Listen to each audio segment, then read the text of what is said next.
You might have been enslaved. మీరు ఒకవేళ దాస్యత్వం క్రింద ఉండి ఉన్నారేమో.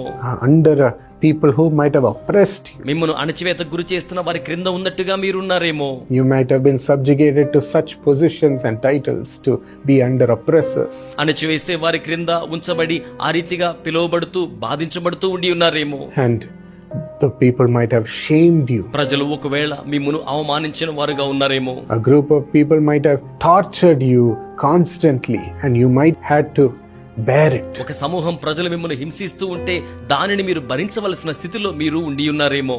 There would have been no way out for you. వెలుపలికి రావడానికి మార్గమే లేదనుకుంటున్నారేమో. Oppressed by even the landlords. భూస్వాముల అణచివేతకు గురి అవుతూ ఉన్నారేమో. Oppressed by those who are your neighbors. లేక మీ పొరుగు వారి చేత అణచివేతకు గురవుతున్నారేమో. By those who have been your leaders. యొక్క నాయకులైన వారి చేత అణచివేయబడుతున్నారేమో. With no way out. బయటికి రావడానికి మార్గమే లేదేమో. But కానీ this is the time for the Lord to rescue you. ప్రభు మిమ్మును భద్రపరిచి కాపాడడానికి ఇదే సమయం ఆసన్నమైనది. Because you have endured it for His sake. ఎందుకనగా ఆయన నిమిత్తమై మీరు దానిని సహించి ఉన్నారు. You have been patient but trusting in Him. మీరు సహనముతో ఆయన యందే నిరీక్షణను కలిగి ఉన్నారు. The Lord